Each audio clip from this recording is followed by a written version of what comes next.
오늘은 마태복음 13장 44절에서 58절 말씀입니다. 오늘 말씀도 주님께서 하늘나라에 대한 이야기를 폭포수와 같이 쏟아내십니다.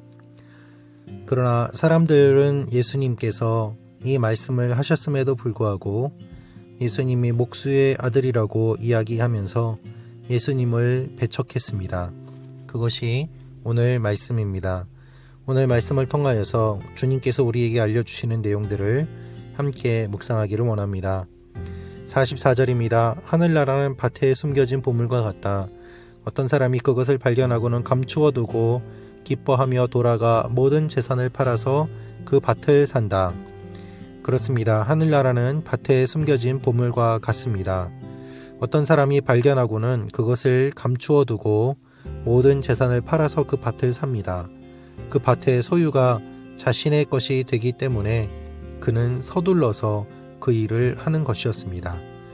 진정한 가치를 아는 사람은 자신의 모든 것을 쏟아 붓습니다. 그 이상의 것을 얻을 수 있음을 그가 알기 때문입니다. 여러분, 10배, 100배의 결실을 거둘 수 있는데 그것에 투자를 하지 않는 것처럼 어리석은 일은 없을 것입니다. 주님께서는 그 이야기를 하고 계십니다. 이 땅의 투자가 아니라 하늘의 투자, 영원한 것에 대한 이야기를 말씀하고 계시는 것입니다. 45절입니다. 또 하늘나라는 좋은 진주를 찾아다니는 상인과 같다. 이 비유도 역시 마찬가지로 값진 진주를 발견하면 모든 재산을 팔아서 그것을 산다고 말합니다. 왜냐하면 자신이 재산을 팔아서 그것을 산 그 진주가 값이 계속 올라갈 것이고 또한 그것보다 더욱더 귀한 가치를 가지고 있음을 알기 때문입니다. 47절입니다. 또한 하늘나라는 바다에 던져 온갖 물고기를 잡는 그물과 같다. 물고기를 잡았을 때 그물에 여러 물고기들이 걸려 나옵니다. 그때에 좋은 고기는 담고 나쁜 고기는 버린다고 말씀하시면서 세상의 끝도 그렇게 될 것이라고 말씀하십니다. 반드시 추수할 때가 있고 그 추수의 의미는 알곡과 가라지 그리고 좋은 생선과 나쁜 생선을 구별하는 것임을 주님께서 말씀하고 계십니다.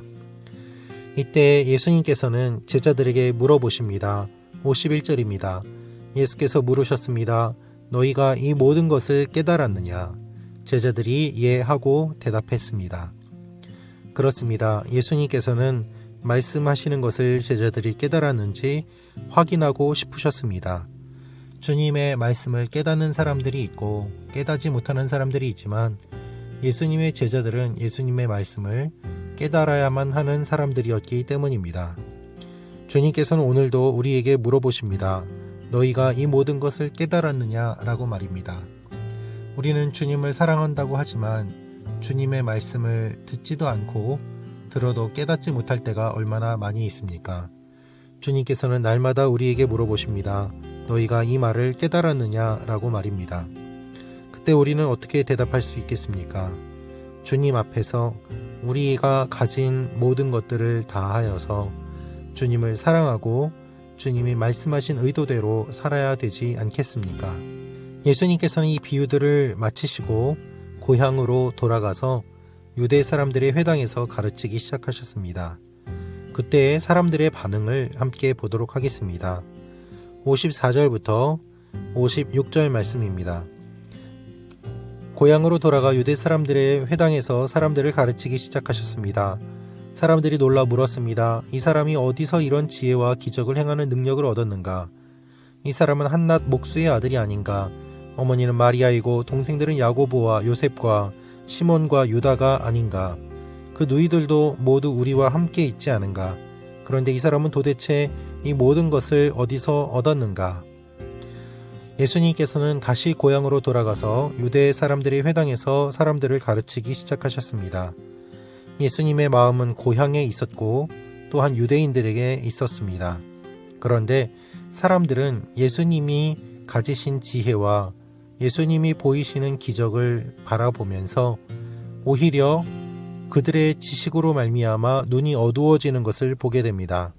목수의 아들인 예수가 어떻게 이런 일을 할 수 있겠느냐라고 생각했던 것입니다. 여러분, 동네 사람들이 예수를 너무나도 잘 알았기 때문에 예수님을 무시했습니다. 예수님이 성장하는 과정을 함께 보았습니다. 예수님이 함께 노는 것을 보았습니다. 그들은 그 지식으로 말미암아 주님이 하나님의 아들임을 바라보지 못했습니다. 눈이 어두워진 것입니다.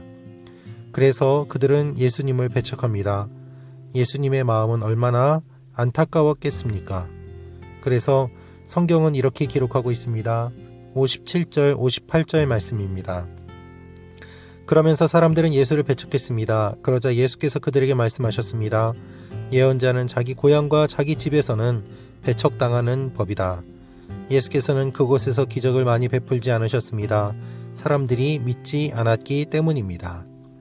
그렇습니다. 사람들이 믿지 않았기 때문에 주님께서도 기적을 많이 베풀지 않으셨습니다. 사람들이 예수님을 무시하고 쫓아냈습니다. 그래서 예수님께서도 더 이상 그곳에서 사역하기가 힘드셨습니다. 여러분, 이 얼마나 안타까운 일입니까? 오히려 예수님과 더 가까워야만 하는 사람들이 예수님을 배척하고 믿지 않았던 것입니다. 우리의 삶에도 이런 일들이 일어납니다. 내가 어렸을 때부터 교회 다녔기 때문에, 내가 주님을 잘 알기 때문에, 우리 친척 중에 교역자가 있기 때문에, 장로님이 있기 때문에 나는 잘 안다라고 착각하는 경우가 있습니다. 그러나 주님께서는 우리 한 사람 한 사람의 믿음을 원하십니다. 우리가 주님 앞에 바르게 서기를 원하시고, 우리가 주님 앞에 어떠한 모습을 보이는지 기대하고 바라보고 계십니다. 따라서 우리는 하나님 앞에 날마다 신실하게 나아가야만 합니다. 그리고 또한 우리의 생각으로 주님을 무시하는 것이 아니라 오히려 주님을 인정하고 날마다 주님 앞에 가까이 나아가야만 합니다. 우리가 겸손하게 주님 앞에 나아갈 때 주님께서는 우리를 받아주시고 더 풍성하게 하실 것입니다. 오늘 하루도 주님 앞에 풍성함을 기대하고 사모하며 나아가는 여러분과 제가 되기를 원합니다. 우리의 생각으로 주님을 무시하고 제한하는 것이 아니라 주님을 따라가는 하나님의 사람들이 되기를 원합니다. 기도하겠습니다. 주님 앞에 날마다 겸손한 모습을 보이게 하여 주옵소서. 주님 뜻대로 살아가는 하나님의 사람들 되게 하여 주옵소서.